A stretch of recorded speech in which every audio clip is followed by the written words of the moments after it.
Shalom, salam sejahtera bagi Bapak Ibu Saudara-saudara, anak-anak yang dikasihi oleh Tuhan Yesus Kristus.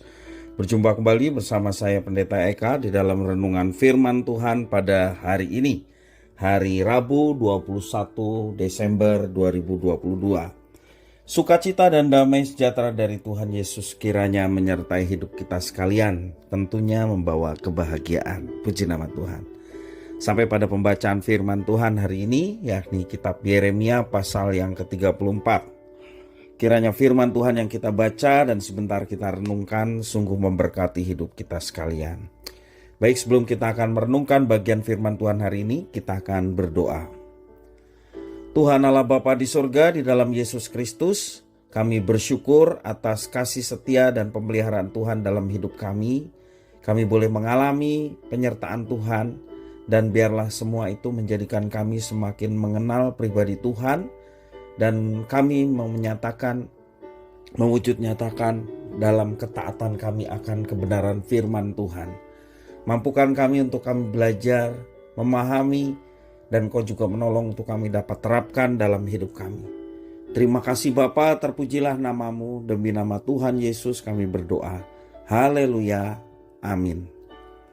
Saya akan membacakan Yeremia pasal 34 ayat 1 sampai yang ke-7. Firman yang datang dari Tuhan kepada Yeremia ketika Nebukadnezar Raja Babel dan segala tentaranya, segala kerajaannya di bumi yang di bawah pemerintahannya, dan segala bangsa berperang melawan Yerusalem dan segala kotanya. Beginilah firman Tuhan Allah Israel. Pergilah berbicara kepada Zedekia Raja Yehuda, katakan kepadanya, beginilah firman Tuhan. Sesungguhnya aku menyerahkan kota ini ke dalam tangan Raja Babel, supaya dihanguskannya dengan api. Dan engkau sendiri tidak akan luput dari tangannya, melainkan akan pasti tertangkap dan diserahkan ke dalam tangannya. Engkau akan melihat Raja Babel, mata berhadapan mata, dan ia akan berbicara dengan engkau mulut berhadapan mulut. Kemudian engkau akan pergi ke Babel. Namun demikian dengarlah firman Tuhan. Hai Zedekia Raja Yehuda, beginilah firman Tuhan mengenai engkau. Engkau tidak akan mati oleh pedang. Engkau akan mati dengan damai. Dan sebagaimana dinyalakan api untuk menghormati bapa-bapa leluhurmu, raja-raja dahulu yang hidup sebelum engkau, demikianlah orang akan menyalakan api untuk menghormati engkau dan akan meratapi engkau dengan berkata, aduhai Tuhan, sungguh akulah yang mengucapkan firman ini. Demikianlah firman Tuhan. Nabi Yeremia menyampaikan segala perkataan ini kepada Zedekia Raja Yehuda di Yerusalem. Ketika tentara Babel berperang melawan Yerusalem dan segala kota Yehuda yang masih tinggal, yaitu Lakis dan Aseka, sebab kota-kota itulah yang masih tinggal di antara kota-kota Yehuda sebagai kota-kota yang berkubu. Bapak Ibu saudara-saudara yang dikasihi oleh Tuhan, Tuhan disebut Allah yang Maha Kuasa. Berarti tidak ada suatu pun dapat terjadi tanpa dikehendaki oleh Tuhan Allah yang Maha Kuasa. Karena itu ketika umat Tuhan dihancurkan, itu pasti Tuhan menyerahkan umatnya untuk dihancurkan. Nebukadnezar, Raja Babel dengan segala tentaranya telah mengepung Yerusalem. Yeremia menyampaikan hal itu kepada Raja Yehuda, Zedekia. yakni firman Tuhan yang mengatakan, sesungguhnya aku menyerahkan kota ini ke dalam tangan Raja Babel supaya dihanguskannya dengan api. Tuhan juga menyatakan bahwa Raja Zedekia sendiri akan dibuang ke Babel. Di dalam dunia kuno, ketika dua bangsa berperang, yang dianggap berperang adalah allah-allahnya. Dengan demikian ketika Babel dapat menghancurkan Yehuda, dunia kuno akan menganggap bahwa Allah-Allah Babel lebih hebat, lebih kuat daripada Allah Israel. Allah Babel sudah mengalahkan Allah Israel. Itulah image yang dipandang pada zaman kuno pada waktu itu. Karena itu Tuhan Allah dengan tegas menyatakan bahwa kehancuran Yehuda bukan karena ia sudah kalah dengan Allah-Allah Babel, melainkan karena ia sendiri menyerahkan Yerusalem dan Yehuda ke dalam tangan Raja Babel. Dengan demikian kita bisa dengan jelas melihat bahwa jika umat Tuhan dapat dihancurkan, itu adalah karena Tuhan yang Maha Kuasa yang menyerahkan umatnya untuk dikalahkan dan dihancurkan oleh musuh. Bukan karena kekalahan dari Tuhan atas Allah-Allah orang Babel. Kenapa Tuhan melakukan hal seperti itu? Itu pertanyaannya. Alasannya karena Tuhan kita adalah Allah yang adil dan yang kudus, yang akan menghukum umatnya jika mereka terus berkancah dalam dosa dan tidak mau bertobat. Itulah alasan mengapa Tuhan melakukan hukuman bagi umatnya. Ketika kita menghadapi banyak serangan dari sana dan sini, berhati-hatilah. Semua serangan itu terjadi, memungkinkan Tuhan membiarkan dan mengizinkan hal itu menyerang kita. Memang semua kesulitan dapat terjadi sebagai pembentukan Tuhan untuk karakter dan pendisiplinan kita sebagai pribadi yang semakin kuat dan berserah kepada Tuhan. Tetapi juga bisa terjadi karena Tuhan memang murka dan ingin menghukum kita.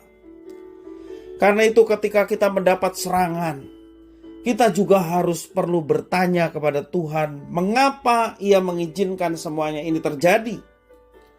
Berdoalah kepada Tuhan, kiranya Tuhan menolong, berikanlah kita kepekaan supaya jangan sampai kita terus berkancah dalam dosa dan harus dihukum seperti yang sedang dialami.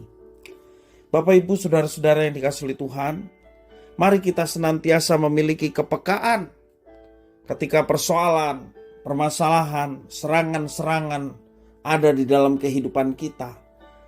Kita bertanya apakah ini sebagai ujian untuk memperkokoh iman kita, atau memang sebagai hukuman pendisiplinan oleh karena kita terus berkancah dalam dosa. Dan memang Tuhan mendisiplin demikian. Apapun kejadian, apapun penyebab mengapa kita mendapatkan serangan ataupun persoalan masalah dalam kehidupan. Apapun penyebabnya, apakah karena dosa kita atau karena bentukan untuk menguji pribadi yang semakin tangguh, mari kita tetap berserah kepada Tuhan. Mari kita tetap memandang Tuhan sebagai Tuhan yang Maha Kuasa, Tuhan yang juga punya murka terhadap dosa dan kelakuan kita. Kita datang kepada Tuhan memohon pengampunan dan bertobat. Bertobat artinya meninggalkan semua kejahatan kita di hadapan Tuhan dan berbalik kepada Tuhan, mengikuti apa yang Dia mau, mengikuti apa yang diperintahkannya. Bukan terpaksa, tetapi karena kita mengasihi Tuhan, itu alasan utamanya. Bapak Ibu saudara-saudara yang dikasihi oleh Tuhan, jangan kita terus larut dalam dosa. Kita ingin diberkati Tuhan, tetapi kita terus berbuat dosa. Kita ingin penyertaan Tuhan, tapi kita tidak mau meninggalkan perbuatan-perbuatan jahat yang sesungguhnya kita tahu itu tidak berkenan di hadapan Tuhan. Semuanya harus sejalan. Apa yang kita kerjakan merupakan sesuatu yang menyenangkan hati Tuhan. Di samping itu juga kita meminta penyertaan dan pimpinan Tuhan dalam hidup kita. Dan percayalah ketika semuanya itu menjadi sinkron antara apa yang kita minta, demikian juga apa yang kita kerjakan, kita betul-betul akan mengalami penyertaan Tuhan. Dan jangan lupa Dia adalah Allah yang penuh kasih. Ketika kita jujur di hadapan Tuhan dan mengakui segala dosa-dosa kita dan tidak menutup-nutupinya, dan kita bertobat meninggalkan semuanya itu berbalik pada Tuhan, Dia Allah yang setia dan adil. Dia akan mengampuni segala dosa kita dan menyucikan kita dari segala kejahatan. Bapak Ibu saudara-saudara yang kasih oleh Tuhan, jangan tunggu waktunya.